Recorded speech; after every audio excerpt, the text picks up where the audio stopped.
I'm Michael S. Fields, writer and director of Losers Anonymous. What I'm about to show you is behind-the-scenes look at what it takes to make a movie.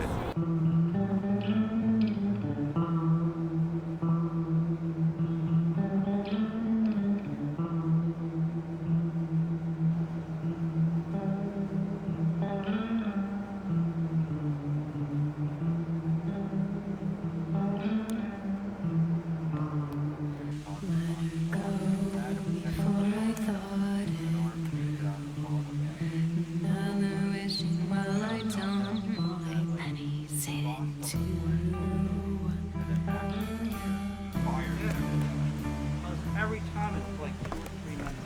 Yeah, you have to make like $100 million. You have to be like audience, savvy in order for you to pull shit like that. Otherwise, you're fired.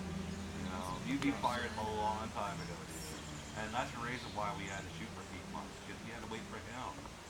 Yep, and then sometimes he wouldn't even show up. Yeah, and then we looked bad from it. We had an actor quit because he didn't show up, and I looked bad. He yelled at me for it, and I was like, "It's our camera guy," and he got deal with this. It was a guy who was originally supposed to play the father in that the one internet date scene. The next chick sounded nice. She had blonde hair, blue eyes, and a size 32C. I couldn't wait to meet this girl. She gave me her home address. Listen up. I'm gonna give you 3 seconds. In exactly 3 fucking seconds to get the hell off my property, or I'm gonna pump you so full of lead they'll be calling you pencil dick for more than one reason. Oh, I'm out of here. Oh, Yeah, it was played by Dave Dork. Yeah. He was going to play that role, but he ended up quitting because George didn't show up that day. He thought it was like unprofessional, which is what George is, unprofessional. Yeah, very unprofessional. And then that one day we had like all those extras on set, and then he was late for that one too. Yeah. And then we had the police called on us, which wouldn't have happened if he would have got there on time. Right. Oh, I can't stand that guy. That's why I don't want to see him. I'm still mad at him to this day. So you ruined the film, dude.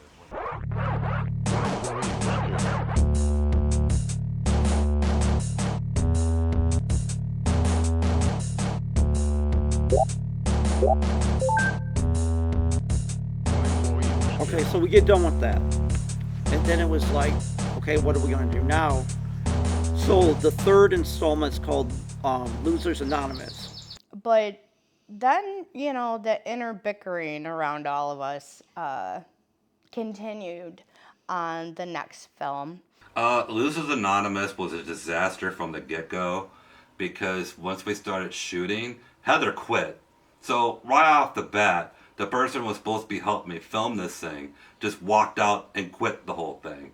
And I think that she quit just to see if I would fail, which I didn't. I just kept on going and going. But there was always a problem on set. And then we had a camera guy on the set that I was so stupid. We were going to pay him $10,000 for something that I could have easily shot myself. But he started talking all this stuff about he has all these connections. He worked on some project called Death of Michael Smith that premiered at Slam Dance, which is sort of like whatever. He was going to charge an extra $10,000 to edit the thing. But we had him who was constantly late and sometimes didn't show up. And a lot of actors just quit. A lot of good actors quit because he shows up late or don't show up at all with the excuse of, well, this is what happens in Hollywood. No, it doesn't. It only happens he had $100 million. You got to be worse off for this to happen. You'd be fired. Every time he came, he was late. I'm not talking like 15, 20 minutes late. We're talking 2 or 3 hours. And if this guy really did this in Hollywood, he would have been fired the first day. This guy, with all his connections and knowledge and everything, we need him to take it to the next level. So then we just filmed, and like halfway through it, Heather finally came back, and then Jay came back for the end of it to help with the editing process. Both of them shocked that I was making this movie because they both thought I was going to fail. The more stupid questions you ask, the more pissed off I get. You understanding now? But no, I kept shooting it and shooting it. Have a nice day. Whatever, loser. Why would she say that? But after a while, it was 8 months of shooting, And that's the blame for the camera guy because he never could show up on time or didn't show up at all. So we had to keep like changing the schedule and everything and changing scenes because he wouldn't show up. But we're thinking, okay, if he has all these connections, maybe it's worth just paying the price because maybe he can get us to the right people where we can actually sell the film and actually make money for once. So it was the biggest mistake we could have made. So After a while, me and the lead actor, Jeremy, got really mad and we just wanted to end this thing. And I remember being at a Chinese restaurant with him, trying to figure out how to end this movie. Let's just kill him so we get out of the way. And I remember at the time, we were still filming the fight scene. It was going on way too long. And a lot of that footage is lost now because the camera guy lost it. and then he ended up losing some of the footage, which was really frustrating because we can't get any of that back. Which also made me mad. But it was 8 months of shooting, people quitting and coming back and threatening to quit and all this stuff because problems would happen and people think that filming a movie should go by really smooth. But we're still hanging on this hope. He has these connections. He's going to get this to someone that can actually sell the movie. And then it came to a point where we finally got done filming after like 8 months, which we could have got the movie probably done in 2 months, maybe 3 if he would have actually showed up all the time. So it's done, and now he's holding all the tapes, all the footage hostage till we come up with the remainder of the $10,000. And he had already been paid like $2,000, $2,500, something like that. So we had a lot of money to come up with. They raised my rent. Oh, that sucks. Yeah, it sucks. It's like I'm running a goddamn group home over here for 3 grown adults. Grocery bill going up. Telephone bill going up. And which one of you guys called Sydney, Australia for 45 minutes? So just by coincidence or fate or whatever you want to say, I was in this accident where I got run over by this car, and I had to get all this leg surgery done. So I have a steel plate and 6 screws in my left leg, all from this accident. So I was getting these insurance checks from State Farm, and it was a good amount of money. So I used all the insurance money to give to this camera dude that says he's gonna take us to this great next level. Well, come to find out, he had no connections, and then he had the audacity after we finally gave him the $10,000 to say, oh, for another $10,000 I'll edit it, which was absolutely out of the question, no way. It was really frustrating, but eventually we did get most of the footage, but the film could have been a lot better if we got all the footage. But we just rolled with it the best we could. No, actually the girl who played Crystal on there was originally going to play Brandy, but at some point she ended up like quitting to go to some camp. But then that didn't work out, so she came back, but we already gave the part to the girl who played Brandy in the film now. But we were going to get rid of Carrie. My ex-girlfriend Carrie was playing Crystal at the time, but she was so awful that we wanted to kick her out anyway. So one day when we were trying to decide, she said she couldn't film because she was in Vegas. And then after that, we casted her, like screw her. So we casted this girl in it, and we kicked her off. I thought that was pretty funny myself. She deserved it. But anyway. But yeah, it was 8 months of shooting. We ended up having a premiere. It was an okay turnout, but I mean, the people enjoyed it. But it was just hell. I didn't want to go through that again. So I know you want to know about Jeremy. And Jeremy and I were together at the time. So, you know, he had grandiose ideas of becoming a rap star, or an actor, or something. He wanted to be famous. Well, when this came up, you know, I explained to him that Mike and I had always wanted to do this. And so he was like, well, I'll do Tyler and da-da-da-da-da. And so he did. But he was very standoffish when he wasn't filming. Now, when he was on camera, he did a fantastic job. But when he was off camera, he would sit in the corner and not talk to people because he was such an introvert and he was uncomfortable. And so Mike had to have a talk with him. Oh, hey, Tyler. How you doing? That's cool. All right. And I think that's part of why the original Shar didn't care for him, because she tried to talk to him and stuff, and he just wasn't. So, everything okay, man? Yeah. What's with that guy? What are you bringing him from around for? He's a downer. Yeah, I know he's a loser, man. It's cool. Personable. So then when we did the holiday special one, we ended up getting another Shar, and she was good, but she tried to flirt with him and everything, and it just wasn't happening. And so she too had an issue, and I remember in Frankenmuth, she just wigged out on him. It was kind of uncalled for, but and she would go off on Mike. And Mike didn't know what to do. Mike would just be like, I don't know how to handle this, man. And I said, you know how you handle this? I said, you send her home. Yeah, but we got to film this. I said, we will film another scene because it's still at this location. I said, send her home. He didn't want to do it. He was terrified to do it because Mike does not like confrontation. He does not like to hurt people's feelings. I'm the same way. And I said, Mike, if I send her home, it's not going to be pretty. So he had to pull her aside, and he had to tell her, I'm sorry, but we're going to have to cut you loose today. She totally changed, and we finished what we needed to finish because she did not want to go home. But I think Mike learned that, hey, when people are not cooperating, that's what you got to do.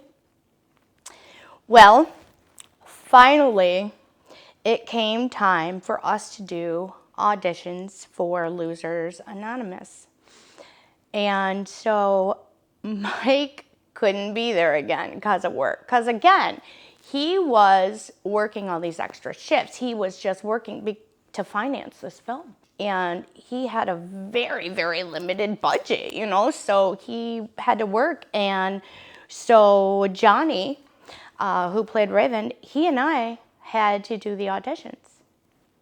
And that's where we found Stephanie.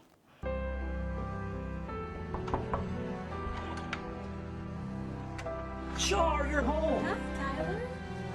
How are you? See? You got a tan. Yeah, my tan now? Heck yeah. Must be all that Hawaii sun. Come on in. And right from the get-go, first of all, she's just cute as can be. She's just, her energy and everything, her personality, she is just the most adorable person. Well, she showed up with her mom to the audition. She was real young too. She had never done anything. And so she showed up, and Jeremy was there. She had to read first, and then she read a little bit with him. And we were very worried because of the last two Shars that it was going to be a repeat because her personality is just so outgoing and everything. And it went really good. It went really, really good. He was very comfortable with her. And, I remember giving her the call, and her whole family was there, aunts, uncles, cousins, grandparents, her siblings and stuff, because they knew that I was doing the casting that day and that I was going to be letting people know. And so she had all these people gathered at her home just in case. And she was probably the last one that I contacted that day. I had told all the other cast and everything, people accepted. And so I said, it's time to get our Shar. And I'm pretty sure Jay was there because he wanted to be involved in that to see what she would do. She screamed so loud on the phone, and her whole family was cheering in the background because they were just thrilled. And she couldn't stop screaming. And I pictured her jumping up and down and everything. She kind of started crying a little bit and just, thank you, thank you, thank you. I'm going to do such a good job and everything. How are the people sleeping on your couch? Oh, that's just Trent and Spider. Spider? They agreed to stay here, you know, after the whole JR incident. You remember Rich, right? Yeah, I remember him. Al's friend, right? Right. He's here because... He's just staying here a while. God, Tyler, I can't believe you got roommates again. You've got to be the dumbest person on the face of this earth. Okay, so the love interest in Losers Anonymous and at the beginning of Kindness for Weakness, this girl Stephanie, she did a really good job. So that's what I wanted to say too, is we had really good chemistry, where the first two films with the love interest, there really wasn't great chemistry, so it didn't come off as good as it could have. But me and Stephanie just we played off of each other really well. So I think that part of the film got a lot better in the third and fourth movie, having her as the love interest compared to the other two girls. Yeah, so Stephanie, it was an exciting time, and it was probably, as many films as I have done, it was probably my most favorite casting moment, because I've never had anybody so excited. I've had one girl come close, but nothing like Stephanie. She was amazing. And I remember our first practice, I had pulled her aside and kind of told her a little bit about the past. Not a lot, because I didn't want to embarrass Jeremy, but I had talked about, the issues that we had had with the other Shars. And she said, "Oh, don't you worry. I will make him comfortable." Well, this is what I've learned. When a man sees a woman, it usually takes him about 15 seconds to figure out if he wants to sleep with her or not. Am I right? I guess so. Okay, well, when a woman sees a man, she usually wonders what their kids are going to look like. Really? Yeah. Oh.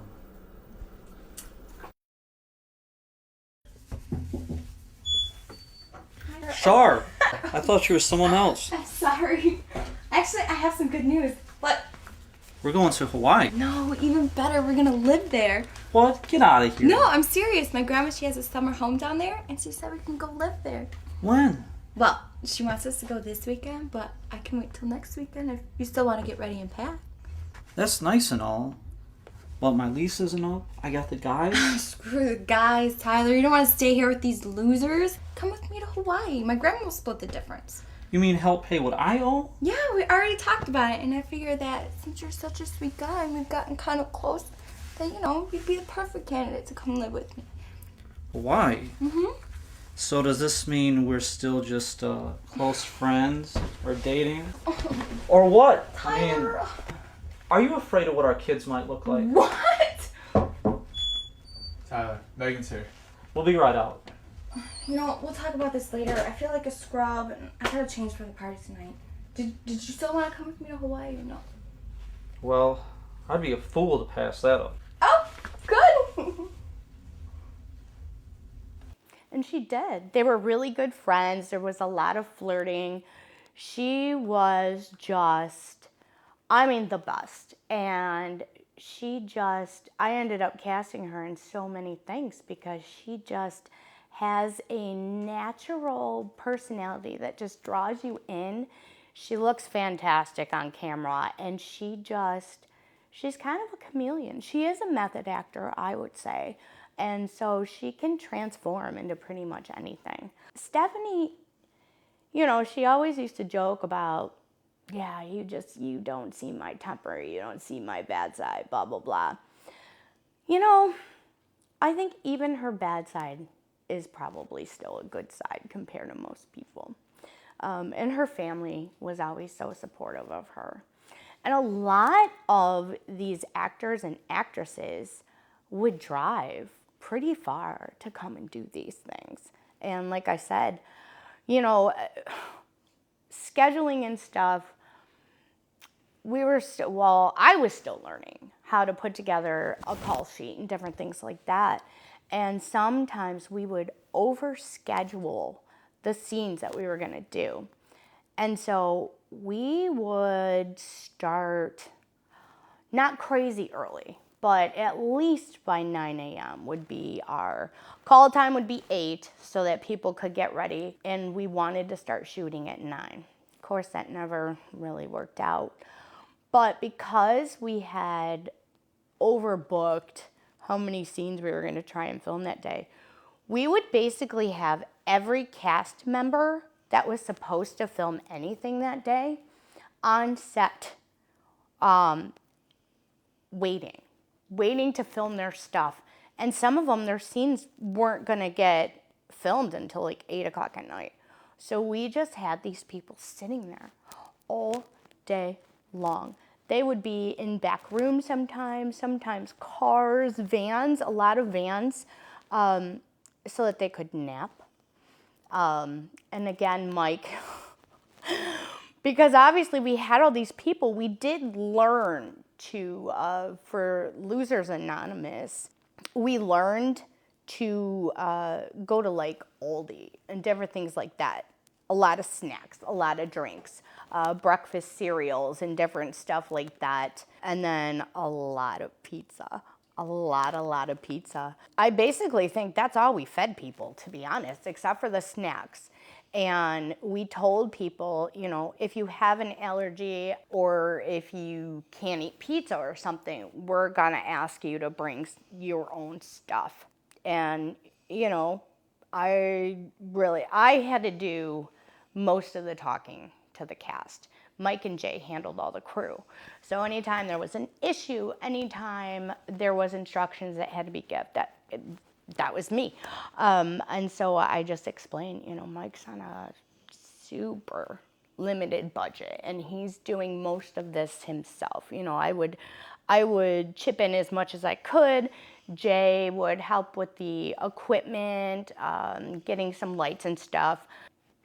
The editing software, I can't even remember, what did we use back then? It was a really early, Jay would know, a very early type of film editing software. And it was not the best and glitchy. And I can remember, oh God, Jay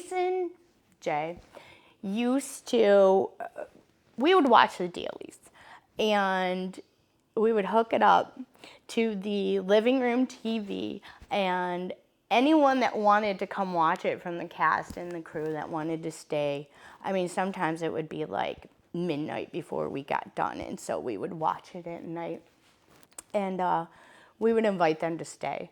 And I mean, you could just see some of the people just, oh God, I'm so embarrassed. I can't believe I did that. And then we would have a scene or something, and Mike would do his, because he would just be not pleased with the way it came out, or he would end up in, Mike was always in a shot. No matter where we filmed, Mike was always in the shot. Jay would always be like, Mike, you're in the shot again. And so Mike would move over and he'd still be in the shot. Mike, get out of the shot.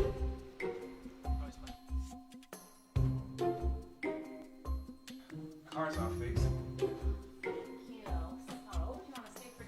Let's take a shower. Hopefully Nina and Ramon didn't slip in there while we were gone. I guess it's because I'm such a positive influence on them. Right, Tyler? Right, they're over here. You know what? You're right. I'm gonna go take a shower. Hopefully Nina and Ramon didn't slip in there. Fuck, I just realized that Mike's on his phone in the background. Oh, you got me on the shot? Yeah. Action. Oh, bullshit. I know you took him. But I know Bill. He's nothing but a drop-dead loser, and he doesn't deserve his kids. Dude, what the fuck? Just pretend like I just got into the shot again. Dude, what the fuck? And he always wore his tan shorts. And he always wore this blue winter jacket that would drive me nuts. And I would be like, Mike, stop wearing that crap. Why are you wearing this winter jacket and these shorts? It's not even winter. What are you doing? It was just his comfort thing. Computer, please. Certainly. Wait. You're going to unhook my computer? That's the plan, yes. Alright. How about this? You have a sword, and I have a sword. How about we fight tomorrow? If I win, you don't call the police. If you win, I turn myself in. This was the big, epic sword fight.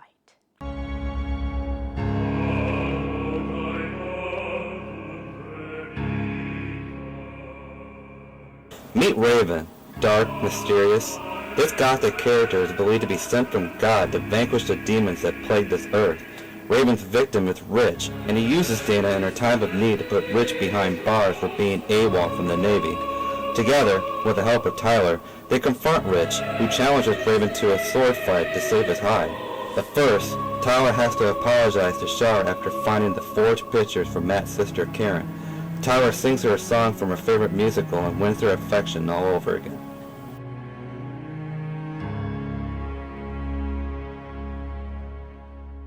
You need to be sacrificed, Tyler. Are you saying you want to kill me? It has to be done, Tyler. Look, I just want to live my lonely life in this apartment, that's all. Now, the actor that played Raven, he had experience with the swords. They were his. I know one of them was his, I think, and Mike had gotten the other one. I don't even remember. I remember us looking all over for these swords and weapons and stuff. Jeremy,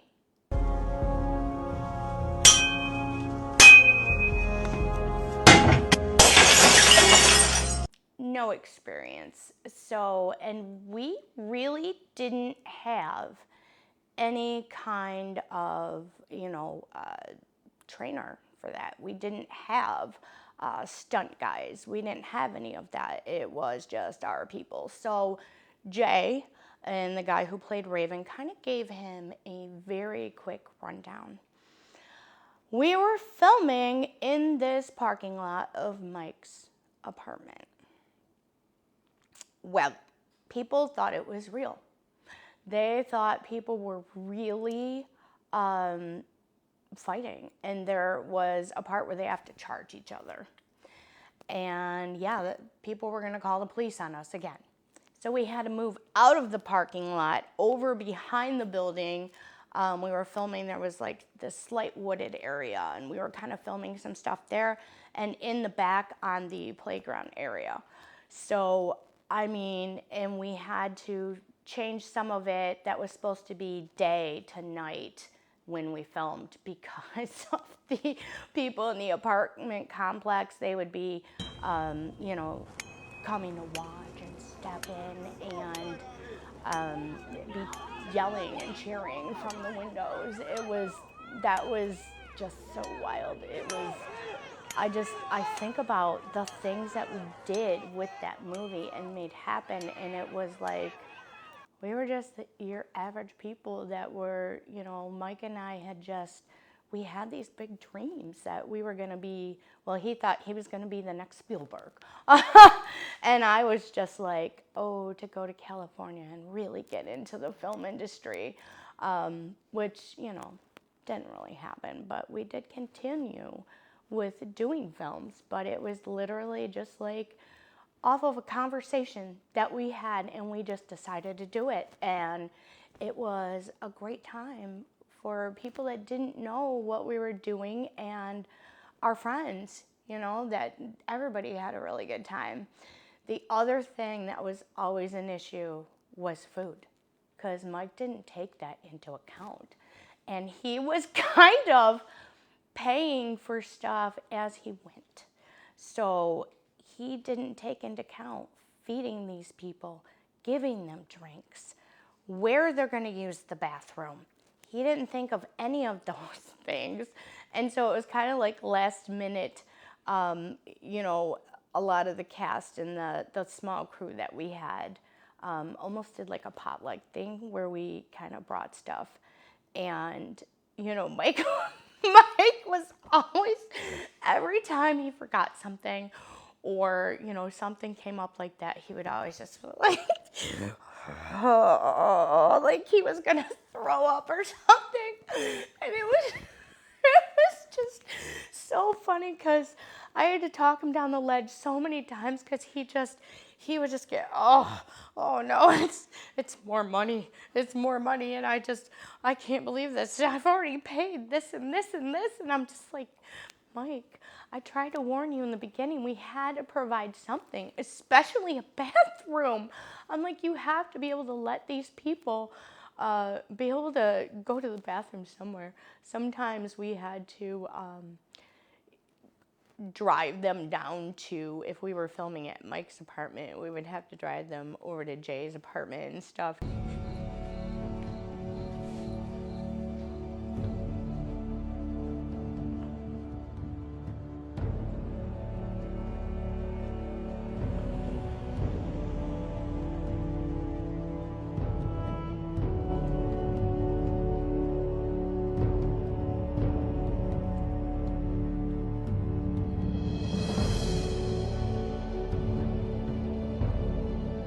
He just did not take into account a lot of things. So it was fun. Props, costuming.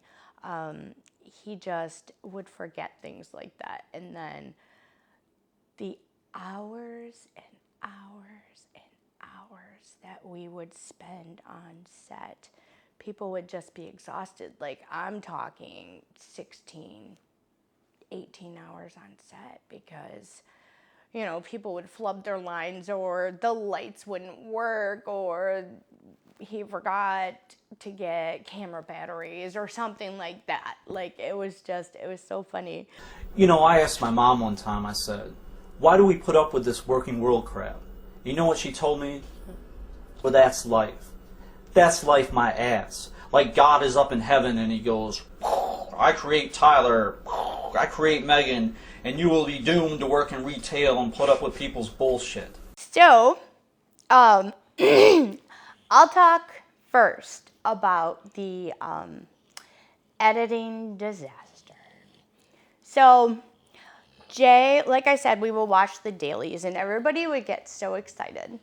And Jay was just so excited that he would edit the dailies that we would do little by little every single day that we filmed. He would be up all night editing stuff, which was awesome because then we would get to see it put together. The problem was Jay never read any of the scripts. So I would have to, because Mike, every time he would try to explain a scene, he would ramble so much that Jay would tune out. So Mike had to tell Jay where he wanted things set up, and then Jay would adjust things according to what was actually going to look good. Well, one day, Jay was up. We were supposed to be there at 8 o'clock, of course, and Jay was up till probably 4 or 5 in the morning, so he was exhausted. He was editing. He lost the whole film. Everything, and we were pretty far into the filming when we got done. He lost the whole thing and had to start over. And he was so upset because he never got it quite back to the way he had it. And so he was always upset. And then it happened again. And so Jay was about to just I'm done with this. Like, he would get mad. And he left. He walked off the set, and we couldn't get him out of his apartment for like hours because Mike wasn't very understanding of it. Like, Mike was just, oh, I can't believe this. Oh, like he would just get so upset. Well, we got through all that, and it came out really good. Especially the fight scene. That's the thing that he stayed up all night long, the editing, and lost it. And he was just, it never did come out quite the same, but it came out good. It's over, Raven. I have the high ground. You're about to die, and your last words are, I have the high ground. Does this have to end in violence? There was always some drama. There was inner fighting amongst us all the time because Mike would be late every single day. Every day. And it would make me bananas because Jay and I would be sitting, and I'm talking like a good 45 minutes late because he would oversleep. He would, sometimes have to drive somebody here or there. It was obnoxious. You know what, Shar? I cared about you. I cared about you as a person. But that's what I get for being a nice guy. Maybe I should have slapped you around and cheated on you like JR did. Tyler, that's not fair. You know what they say about nice guys finishing last? That's not true. Nice guys don't finish last. They finish dead fucking last. But, again, the fighting would happen. And so Jenny and I would get in a fight. She would get in a fight with Mike. And Jay would have a temper tantrum too. Like, it was a little hard because, again, we were on set for so long and, all the time. And we were getting ready to do, it wasn't Losers Anonymous. It was... Hello, I'm Michael S. Fields. I am the writer and director of the Roommate films, and I'm here to present you the Holiday Failure promo. Now, this is the 4th installment of the Roommate series, and actually our 4th film that we made. I totally have decided, I was looking things up online, and I want to try and make a moon round. Like one of those things that they have, like when astronauts go to the moon, and nobody else seems to think it's a good idea, but I totally think it's a good idea. What do you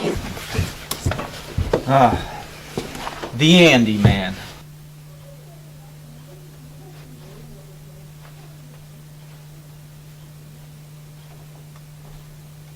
I love the Power Glove. It's so bad. What a dork.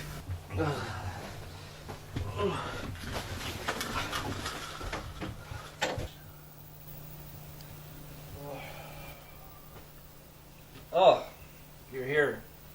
I didn't know you were in my living room. Wow, what a night.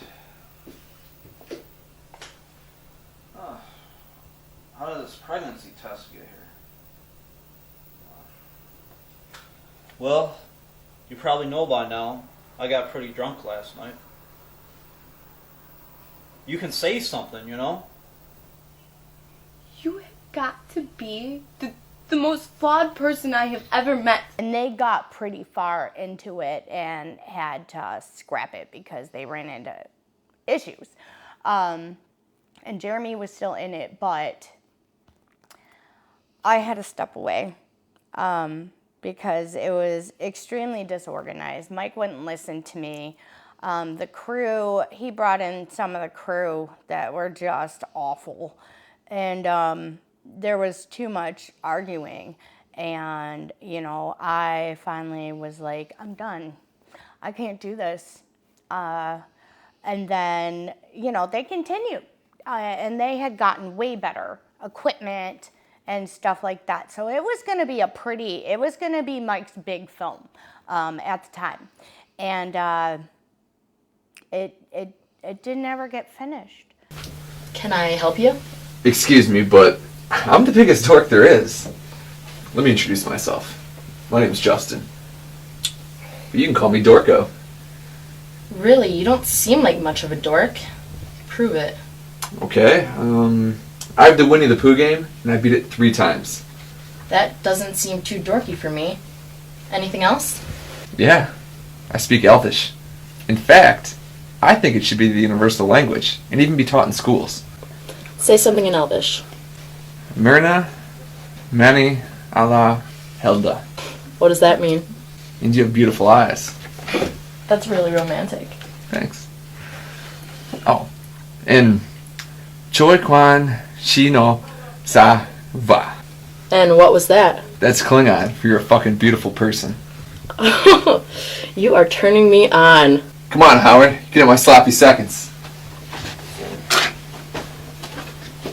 I know that there's footage somewhere of all this stuff, and I'm sure that we can find it. Maybe Jay has it, or maybe it's on my hard drive or something. But sadly, it got scrapped. It didn't get to finish. And Stephanie was in it, you know. Jesus, Tyler, do I ever cross your mind? Because I'm pretty sure I told you to call me if anything ever... I don't have a telephone. That's a bull-faced lie, and you know it. Look, you're in hot water right now with not just me, but my family. Do you realize how much harder you're going to have to work for their acceptance? Does that mean I don't have to go to the Christmas thing? Oh, no, you're going. You are definitely going, mister. In fact, you better have a really good gift to prove how much you care. I mean it, Tyler. Prove to me that we're still worth keeping. That sounds like a challenge. One more thing. Reverend Gabe's ceremony at church on Sunday. You're going. No, I'm not. I do not want to go to that. If you're sorry, you'll go. Hey, I got a great idea. Why don't we break up? What? Well, maybe that's not a great idea. Yeah, I'd say so. Well, look, I can't even stand to be near you right now. So, I'm going to tell you what I'll do. I'll give you the rest of the day to clean up, do something with yourself, and I'll try to cool off. Just please don't forget we're going to Mackinac with Tori and Meg. Maybe she'll help you find a gift.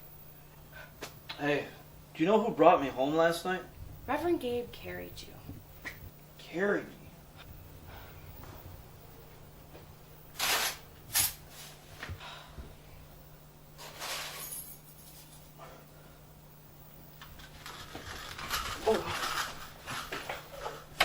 It would have been a good film, but I don't wanna brag, but unfortunately, because I wasn't involved, it fell apart.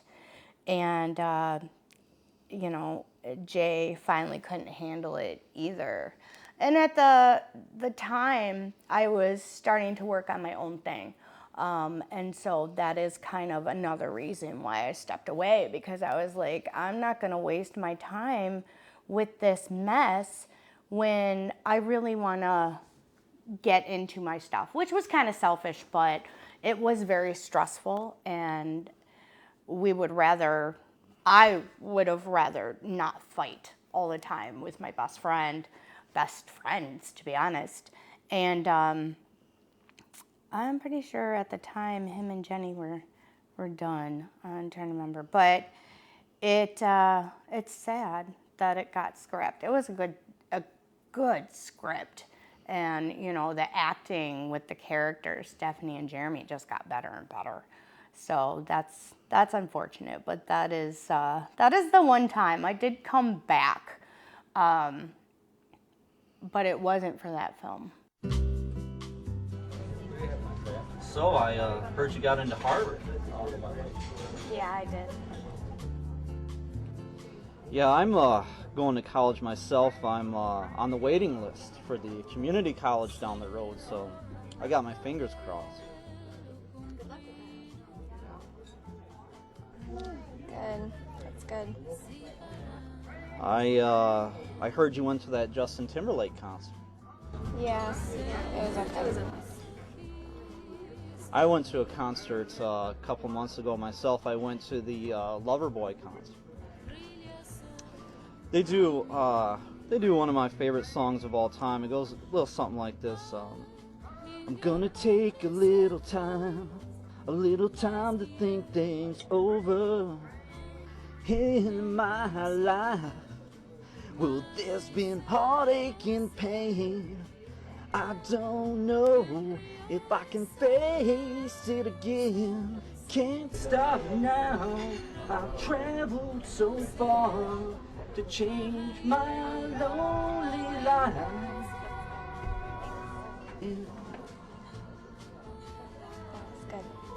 What do you have like a favorite scene or a favorite line? Like any of all the movies, what's your favorite lines? Okay, or so this one scene I improvised, it was like in a living room, and I had on like this suit jacket, and I just spun around. Like I came up with it sort of like on the spot, and I just said, Yeah, that's rock star. "Yeah, that's rock star." So I try to come up with some signature phrases to go along in the movie, but that's probably one I remember best out of the Losers Anonymous one. Okay, well, I remember probably my favorite scene we ever filmed was the very first, after that orgy where Tyler, comes unglued.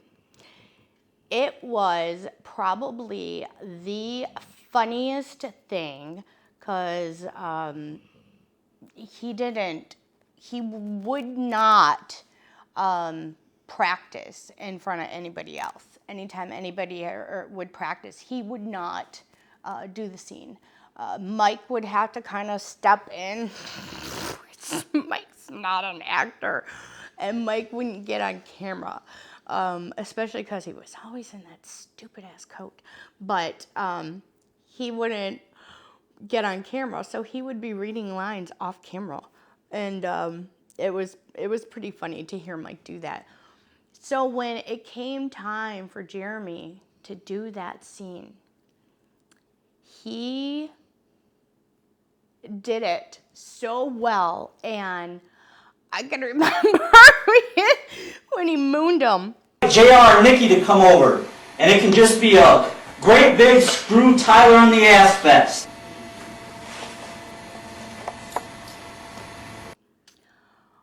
They all were in shock because they didn't realize how it was gonna go. And when Mike called cut, people just like lost their minds. Oh my God. And the pulling down of his pants and mooning him, I'm pretty sure was improv. So nobody expected that, and people were dying laughing. It was probably my favorite scene because nobody ever got to see Jeremy. I did, obviously, because we lived together. So he didn't do it in front of Mike. He didn't do it in front of Jay. He did it in front of nobody but me.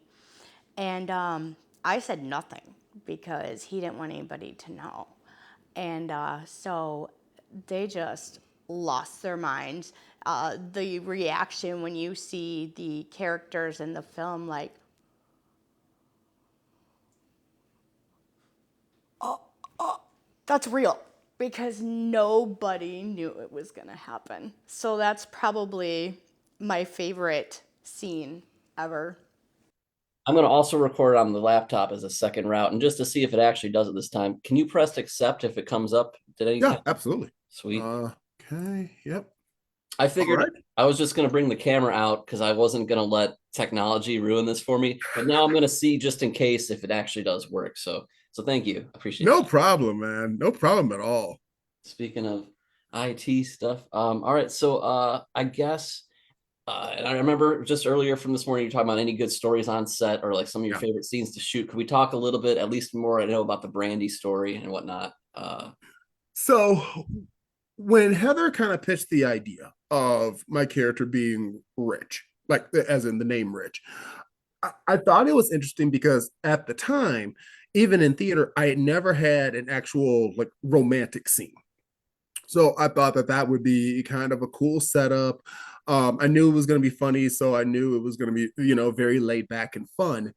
But Heather was really big on having some kind of heartthrob in the movie. And I am like a very awkward person just in general. So I'm like, oh boy, this is going to be really fun. So she built that up and built it up. And the day of the actual filming, I remember, I think our call was, at like 4 or 4:30 that day. And there were times when we didn't always start right on time. And, it was fine. It gave me more time to be even more nervous about the whole thing. And, the girl who was playing Brandy was, which I believe was Natalie. She was the kindest person. She was, it was one of the first times we had worked together. I had seen her around like the Detroit scene, but we just hadn't, crossed paths on any projects. So she was incredibly cool about it. Like we, got along great, still get along great to this day. So when we're setting up in Mike's bedroom, and for those who have never been to his place, Mike's bedroom is a small bedroom, a very small bedroom. And we're putting in about a good 10 to 11, possibly even 15 people in this room.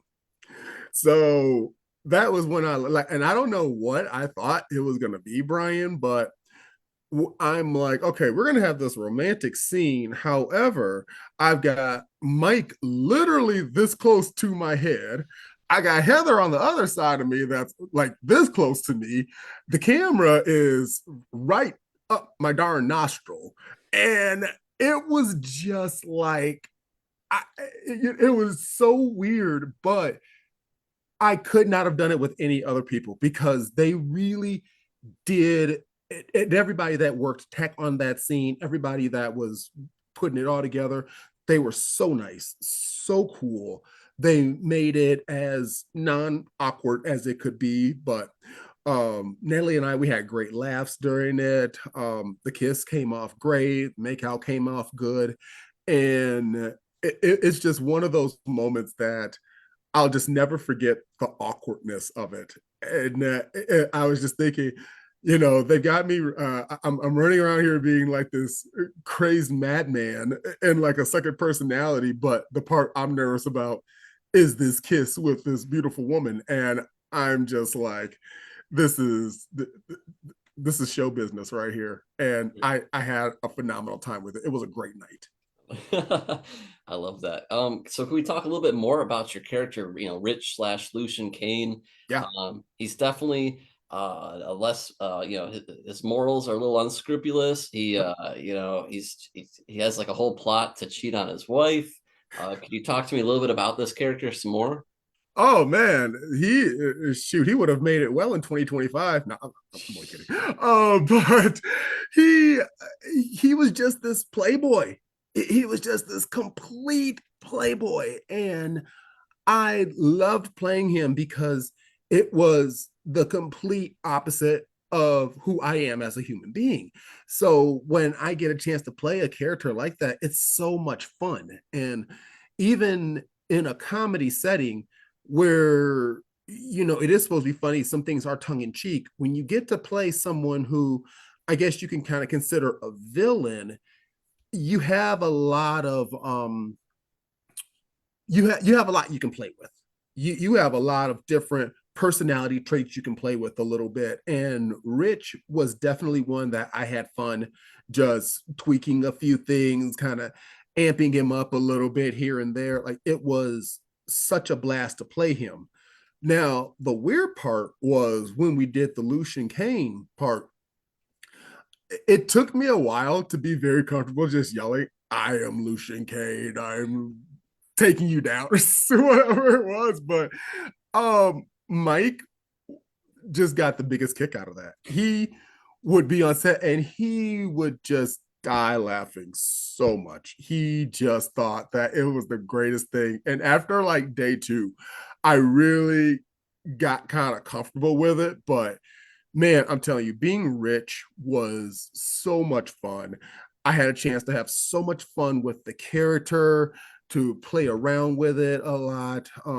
Being able to play off of Brandy and Tyler and some of the other people, we came up with some really fun ideas, and he was a blast. He was an absolute a-hole, but hey, sometimes those are the best characters to have fun with, right? Quiet on the set. Action. What are you gonna do, Rich? Start up the 2007 Village People in the Navy? Rich is a wall in the Navy. To hell with you all. You know what, Rich? If you are a wall, you gotta turn into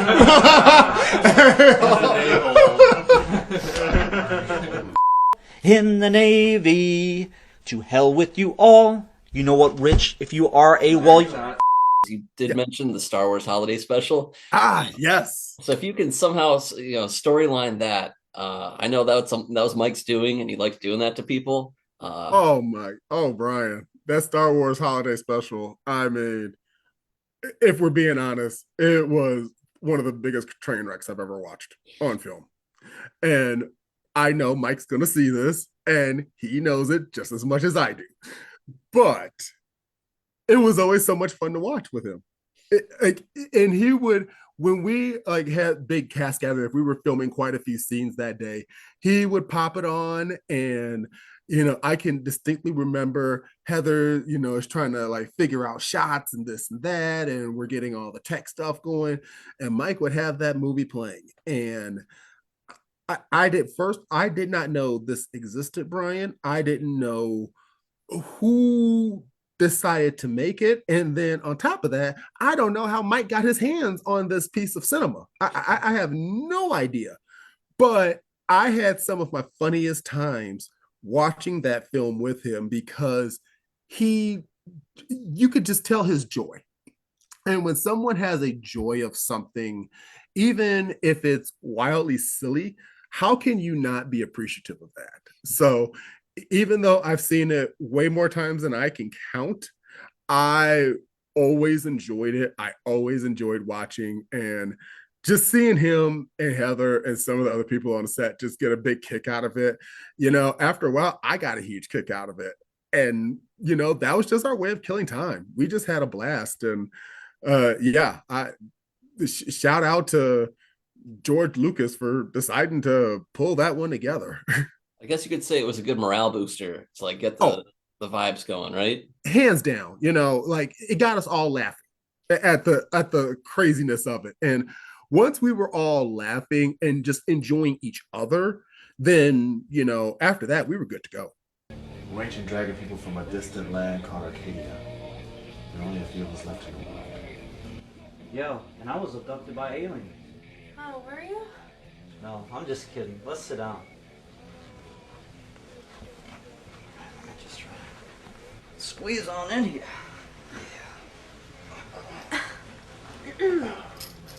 So, Randy. Yeah? How old are you? I'm 22. What about yourself? I'll be 20 next month. And I'm 23. All right. So I know we talked a little bit about Heather. Was there any kind of detail or story relating to her that you wanted to share? From Heather was just fun. Heather, she is one of the sweetest, kindest people that you're going to find in this industry. There were some days when some things were going off the rails, and sometimes Heather was going off the rails too, but she always kept everything fun. She kept everything light, super easy to talk to. I love her as a person. I enjoy working under her, and yeah, I can't say enough about how much and how highly I respect her. Just her brain for the film industry, her brain for different genres that we had a chance to talk about just off camera, and just her always being herself. No matter what was going on, she was always herself. She was always down to earth, honest. If she needed something from us, there was never a problem. If something was going on in terms of time and just general organization, Heather was always on top of it. Everything was always good. She took care of the actors, and she really kind of cleared the way for Mike to really just focus on the script and on the film. So yeah, hats off to her. She's one of the really good ones. Nowadays, everyone's got a camera on their phone and they can shoot whatever they want. TikToks, it's all super accessible. But in 2002, 2003, 2004, and even in 2007, when you guys were shooting Losers Anonymous, a good camera was hard to come by, which made it even more special to shoot something like this, right? Oh, 1000%. And actually, when we first started Losers Anonymous, it was more of a video camera feel. It actually wasn't until a little bit later on in the film that we got something that was a little bit more of, I don't believe it was 35 millimeter, but it was film quality.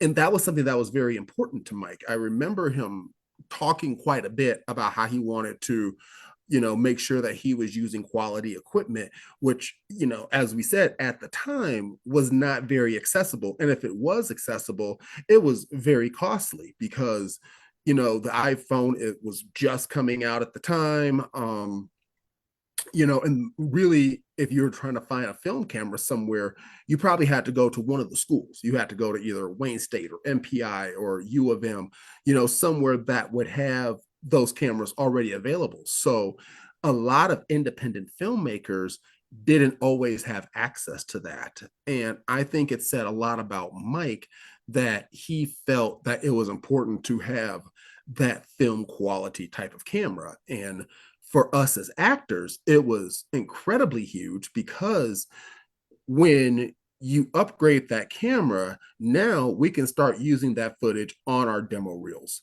We can use that footage if we were, trying to put, something out on Facebook or show a little something out there, just try to get people's attention. That camera definitely upgraded the entire level of the production. All right.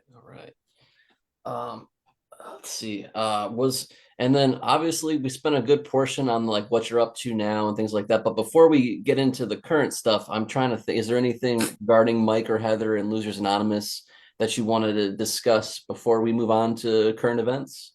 I think the thing about Losers Anonymous that made it so unique was there was a lot of starting and stopping that happened with it, but it was such a learning experience into the world of independent film. And, looking now, as we sit here in 2025, the independent film game is completely different. There's so many standards and rules that actors and tech people are all abiding by. Well, during that time, we were all new. Mike, Heather, all the actors, all of us were completely brand new to the game. So we were flying by the seat of our pants doing it. And we had most of the work was done over at Mike's apartment. It was done at Heather's place. I mean, there were days when I would take naps there on the couch and we'd be there till 3, 4, 5 o'clock in the morning. And Mike would go out and get food for us, or we'd run and, have a little random pizza party at Heather's or something like that. So it was a time when it was important to work on the film, but it was also a great bonding time for all of us because we didn't know enough to ask a ton of questions, but we also knew enough to know that we were safe, that these are people who cared about us. And yes, were there long hours? Absolutely. Were there times when we had to stop for, budget reasons or whatever? Yes. But when we got the call to come back together to film scenes for Losers, it felt like a little reunion. Everything was just like we had left it. We were able to pick up. The chemistry was always there with all of us. And it was one of the most fun times I ever had doing any type of film, whether it was professional film school, whatever. Losers was just a complete fun time. I love that. People walk all over me like I'm a doormat and take it up the tailpipe. Yo, Tyler, you awake yet? Yeah. All right, good. Listen, man, Brandy needs to crash here tonight, and I was wondering if it was okay if she sleeps with me in my room. Now I know she's your date and all, so if you got a problem with it, maybe we can work a little something out. No sex. Dude, don't worry about it. If you don't want me to have sex with her, I won't.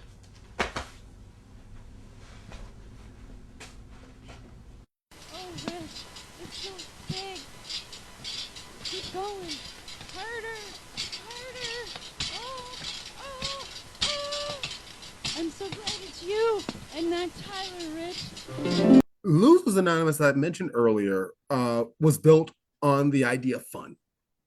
And we had a lot of fun filming. And one of the great things about having a lot of downtime on a set is you get a chance to just bond with your castmates, especially when you're doing an independent film. So it was so great, meeting Mike's family and, getting to know Sarah and getting to get closer with Heather and just all of the cast from it, whether it was Stephanie or Natalie or Johnny or George or, just so many of the, awesome people that I had a chance to come across. And even if we didn't always, always see eye to eye, it was still always a blast. And if any of them are seeing this, I am so blessed and thankful to have had a chance to work on this. I hope that everyone is just doing great, and I can't wait to hopefully at least get some of us together at some point for a little dinner or something and just reminisce on a really fun time. I think we covered a lot of subjects from this morning. I think so. Yeah, it felt so much smoother. Obviously, you have some time to kind of look through everything and stuff, but yeah, I'm enjoying this experience. I appreciate you for wanting to do this and put something like this together. It was such a fun time. I can't stress the amount of fun that we had every single day. So I'm so glad that you're capturing this in the format that you are, and I can't wait to see it. I love it. For me, it's like I always thought, Mike, marketing is tough, and like the films weren't marketed that much. Right. And this is at least my way of saying, giving Mike his flowers, and everyone has nice things to say about him, and he can look at it because it is a big accomplishment. It's 4 feature films that he shot in Michigan of all places, and I for me, I'm a film nerd and I want to watch this movie. That's why I'm making it. I want to see you guys talk about the movie, so it's really fun. Actually, I got a question. Where is the movie available? Because I saw some clips of it. Is it on YouTube by chance or? Yes. So here's the deal. In like 2016, I was going to Wayne State and I have a degree in film. Yeah. Before we ever shot Kindness for Weakness, which is his final film in the series, I went and I recut a final version of Losers Anonymous. Oh my gosh. And it's on YouTube. You just type in Losers Anonymous 2008 in parentheses. Okay. The whole film is on there. The original Roommates film is on there. The Roommates Holiday Special, Losers Anonymous, and all 4 features are on YouTube for free. So always feel free to and there's a website that I made. I can send that to you this year. It's got it's got all the details and stuff you'd want to see, to be honest with you. Oh my gosh, I would love that because I saw Losers. I don't think I watched the other features. So yes, I would love that. Please do. I'll send you all the links and then you can do what you will with it. But I am by all technicalities the biggest Roommates like fan nerd in a way, because I'm the one that because I have to do it, right? Right. I want people to see these movies and you know.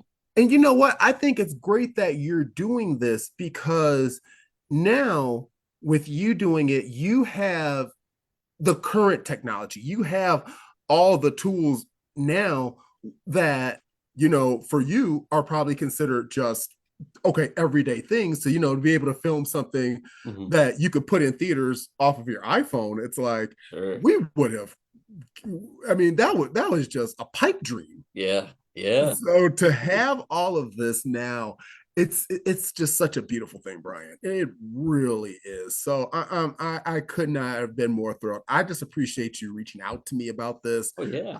This has been wonderful. Same. So here's the thing, and I of course I'd never met you before. I just like I had you on Facebook when I was a teen. I was like, oh, this is like the guy from Losers Anonymous who was like you played Rich, and I always thought you had really cool lines and you nailed your role. Obviously, thank you. And you're a big sports fan, so for me, you were like this mythical, Hollywood actor of Michigan that I finally get to talk to. It's awesome, brother. You know, man, I gotta tell you, Michigan acting. There's so much rich talent here. There are so many people who are so hungry to this day to, want to make their mark. And obviously, everything that happened with the film incentives and all of that, I think it did kill, some vibes. But at the same time, I think there's so much room now for good independent film. We have so many platforms now, and so many of these streaming platforms give independent filmmakers an opportunity. I mean, even just putting it on YouTube, now that we know more about YouTube marketing, there's so much, there's so much you can do. I mean, who would have thought you could have a premiere on YouTube and just have everybody join together on a big video chat and watch it? Like it's so we've just come so far, and I think there's so much more left to do. And I'm glad that Losers was one of the starts for that. I honestly, and you can throw this out to Mike and Heather, I would not mind running it back and doing it again. Really? I would. Yeah, I'm absolutely serious. I think.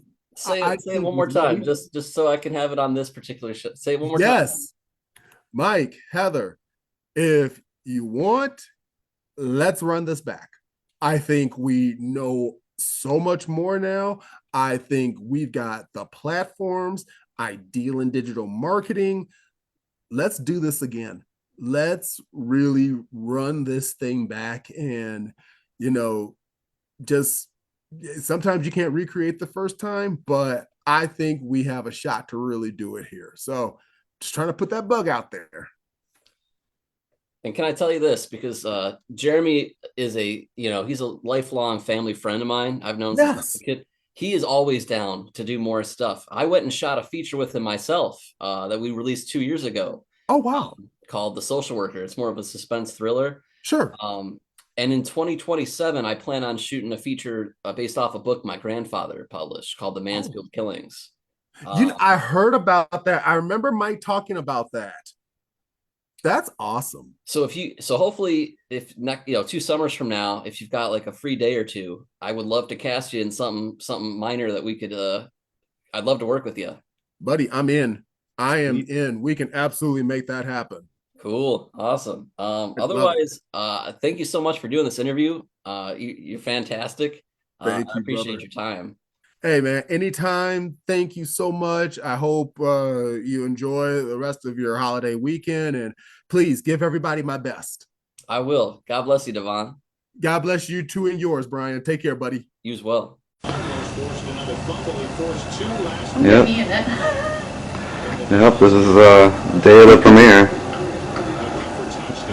I'm doing a picture of both of you guys on my camera. So how you feeling, Booze?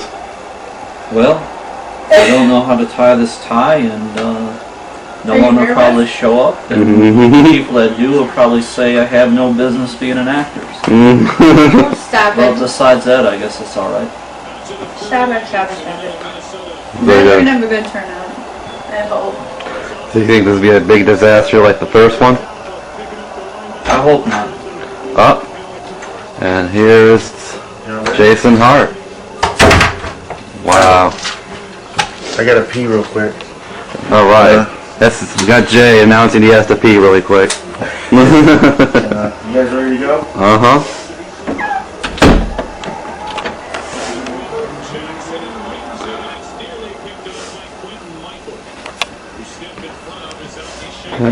I'm watching Minnesota versus Philadelphia. I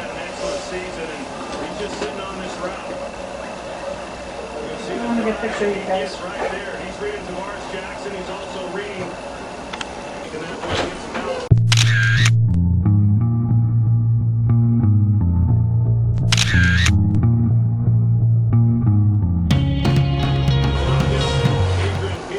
Oh dear, that did not turn out. Well, you fellas look nice. You know how to tie a tie, Jason? Yeah. I don't know how to do it. Snapping in his shoe. I've had to do this last time too. Yeah, with me. Go back a little bit to it. Stand up. Did you bring the DVDs? Yeah, in the car. Okay.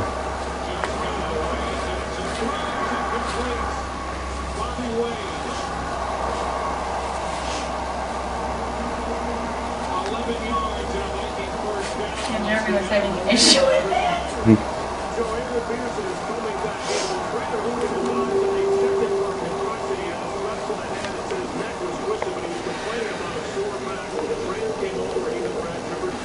All right, And then Michael tuck and this- Jay, tuck this in and Jeremy there. together. Like, Michael, put that camera down. He is adopted. He's 4. They stay over there. They're staying there because the 7-year-old was adopted. Goes to Petey Graham too. I guess she has to compete with them. That's what she said she was just doing. She called to ask me if I was doing it. Oh, shouldn't he take $275 to $696? Yeah.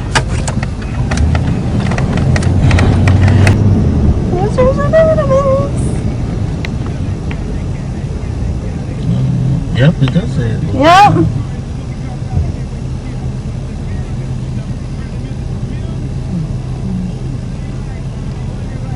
Should say Jeremy Francois and. Let's try not to be too picky. Yeah, you just have to be happy with that. Yeah. That's so cool.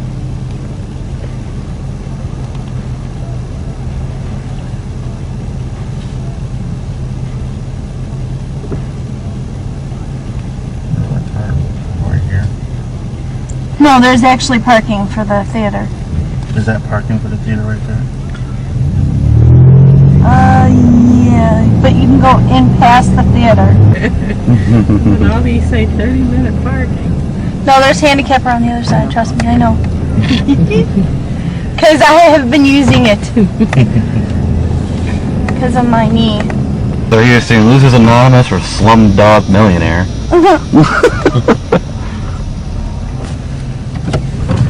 Or Milk. You can go ahead and take it. DaVaughn's the first one to get here, figures. Where did Heather get here yet?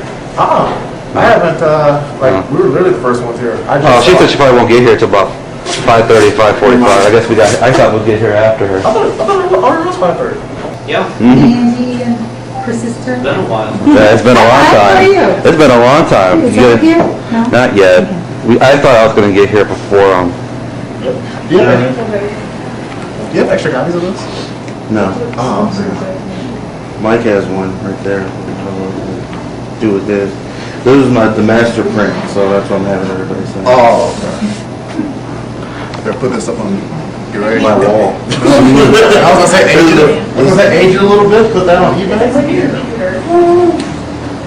I remember selling this one. But I can't find Make about 10 million on it. I can't find the name to sync under my. How are you? I miss you. I miss you too. How have you been? Good. Did you go to the party yesterday? I did. It was awesome. Did you? I got a puppy on Thursday, so I had to spend time with him. Oh, congratulations. Hey, DaVaughn, I heard you were really worried about how the film was going to turn out. I'm trying to worry about everything. Yeah. I've actually just been a big worrywart. Yes, but it looks very good. It looks very good. Like the quality of it, everything on it. The story looks really good. You definitely do a real kick-ass job. Thanks. By the way, hi America. Oh, you're taping this! Hello. And by the way, this is my friend Lauren. Hi, I'm Stephanie. Nice to meet you. She plays the lead female character in this fun little adventure. Hi, I'm Stephanie.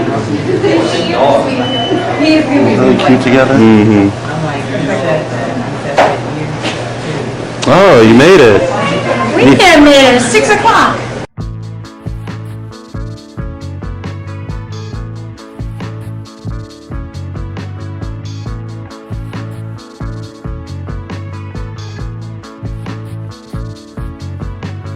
Go somewhere that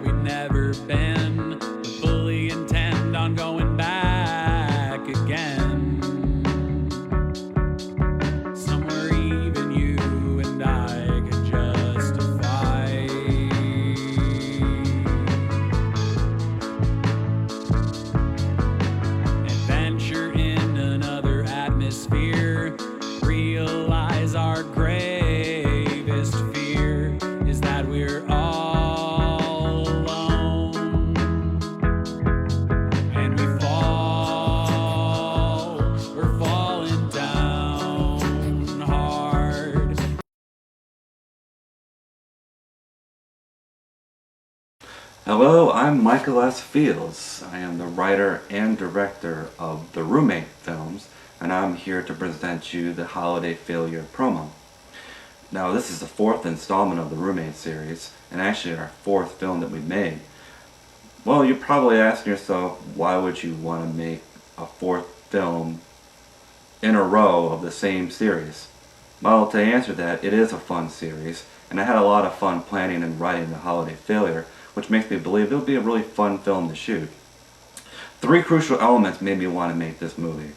1, the fact that it was fun to write, and 2nd, I like to see like the actors reprise their roles. Tyler and Shar, Howard and Justin, Megan, Andy Man, all those characters come back and just, try it again, just go for it. And also there was one element of this story, which I don't want to give it away, but it was a reason why this film got made. I can say that it involves Christmas, and it's probably one of the most funniest scenes that I ever came up with. And that was the reason why this is getting made. But there was a lot of other elements to this script as well, which made it really fun and also different from the rest of the series. But here, I think it's a good idea to look back at the series and know where we're coming from, and also take a look at the cast and crew and what they thought of it as well. We always talked about one day making a movie, and then he kind of had these experiences with these horrible roommates. And after that, the first thing out of his mouth is, you know what I'm going to do? I'm going to make a revenge film. And we were talking about it one day, and it started off as a joke about making a film so that all those horrible roommates he had would see themselves on the screen and say, hey, that's me, look what I did to this poor guy. So I signed on to this project. Yeah, let's make a film in the middle of the winter time. And it was literally 107 below zero. We're outside in a freezing car with no heat. And I had, this double fat goose jacket on, and I was still freezing. We're shooting a little movie in the dark with a little home video camera. And I have to tell you, it was one of the best moments of my life. It was the most fun I've ever had. We'll get them by surprise. We'll block them in, and we'll conduct our investigation from there. Okay. All right? Okay, so we'll sit here and wait in this jalopy until they come out. Well, if you don't like this car, let me drive it. You're the reason why we're driving this car. Then one day Mike comes up to me and says, hey, I want to do this movie. So we're just going from place to place with just this basic home video camera. And I said, okay, I'll give it a shot, because when I was at Ferris State, I was involved in a television production program, so I did do some acting before in student films. So we did it, and wish it didn't turn out very good at all, but as things got together and we actually started filming the movie,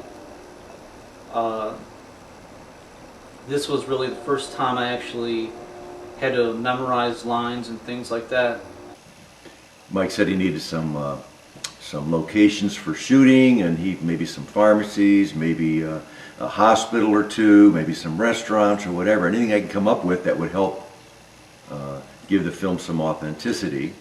And as I could find locations, we decided which ones to use and which ones would make the biggest impact for the film, and we were able to come up with a number of them. We shot initially over at Mike's apartment complex and finagled some plumbing so that during the initial film the plumbing would actually break off from the sink and start squirting everybody with water. And of course, this was right after we had fashioned a small little turd from a candy bar and left that on the floor. And of course, the star had to slip on that, fall to the floor, get it all over himself, and get up to use the sink to wash it off. And that's when the plumbing broke and sprayed everyone, which then he grabbed the paper towel dispenser, and down went the paper towel dispenser with paper towels flying all over the bathroom. Some of the argument scene with Jeremy was ad-libbed. I remember before we actually went out there and was actually filming it, he warned me, and he wouldn't say the lines he was going to say, that he didn't mean any of it, because he's so sweet. I can't really see him ever really meaning those things to somebody. But I told him, I'm like, well, I'm a Chihuahua, you know, I'm a fight back, so, you know, let me have it. But I really wasn't expecting some of the things he said, and I actually hit him. The first shot, I smacked him, close-fisted him across the face, and I felt really bad about it. But he was really mean. But that one got me, and I actually did cry. But I knew he didn't mean it, and he said he was sorry. But yeah, it got me pretty good. A whore, Tyler. We weren't going out, so I can't get mad. Even though you were all over me like herpes on a prostitute, which, for the record, you might as well have been. I felt relieved that we've completed this long journey to finish the film, but at the same time, I felt really sad because it was going to be the very last time that I saw a lot of people, at least till the premiere, and some people I won't see at that night. But whenever you complete a journey that's taken so long to do, it's very hard to really say goodbye to all these people because they become your family. You know, where we shot the film, you spend more time at that locale than you do your house. You spend more time eating there, sleeping there. That was very, very hard for me. And, you know, seeing the film in its progression, it really brings back a lot of memories, not just of the things that happen in the film, but some of the things behind the scenes, like some of the lasting friendships that I've made from this, that I know that I'll have these friendships for a very long time. So it was really, really hard, but it was a celebration of a long journey coming to an end. You know what?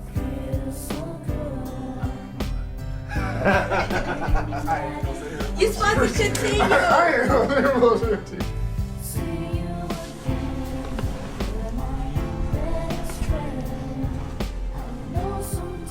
Wait. Is this where I pay the money? Is $5 enough? Go to hell. I'm sorry. Hours of the day after 2 a.m. Forget what they say. Now I'm all alone. Nobody knows me. It's 3 a.m. I must be lonely. You're the only. And I guess now we're back for the 4th installment, The Holiday Failure. We're back. Guess we're back. You never believe anything I tell you. Yeah. That's Rockstar. Yeah. I'm back.